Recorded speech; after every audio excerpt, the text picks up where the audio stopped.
What we fund is what we value. Let's show we value our kids. Let's do whatever we can to have an innovative approach for parents. The debate over funding schools across Kentucky is heating up once again.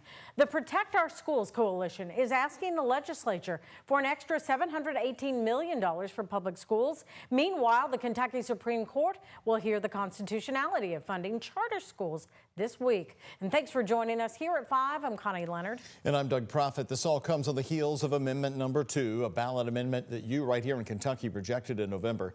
If it had passed, it would have allowed taxpayer dollars to go toward private or charter schools. WHS 11's Alexandra Goldberg and photojournalist Jessica Farley have both sides of the debate. The debate over so-called school choice in Kentucky is still happening.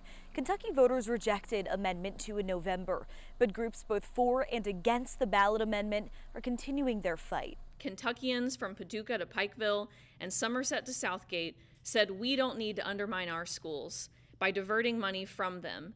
Instead, we should be investing in better ideas that work to improve student learning. The Protect Our Schools Coalition is asking the Kentucky legislature to sign a larger check for public schools. We are asking lawmakers to invest $718 million into public education. That is just a little over 3% of Kentucky's total budget. The coalition of educators formed in opposition to the school funding ballot amendment, Amendment 2, that failed in November. The amendment would have allowed taxpayer dollars to be used to fund private or charter schools. That victory sends a clear message across Kentucky, in all 120 counties, that we stand united in our commitment to public education. It really shouldn't be controversial that parents should have an option that it better fits their kids. Jim Waters with the Bluegrass Institute, a free market think tank in Kentucky, sees it differently. Many states now have what is called universal school choice, and they have many different options. And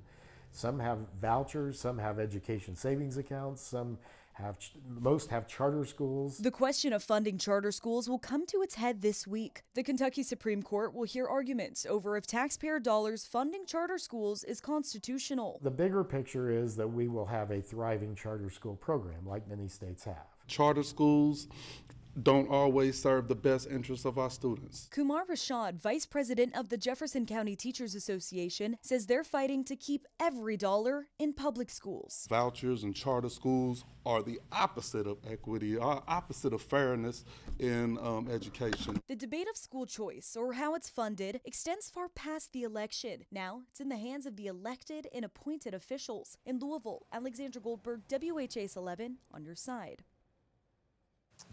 House Bill number 9, the law that enables charter school funding, is on the Kentucky Supreme Court docket for this Thursday. The court will begin oral arguments at 10 a.m.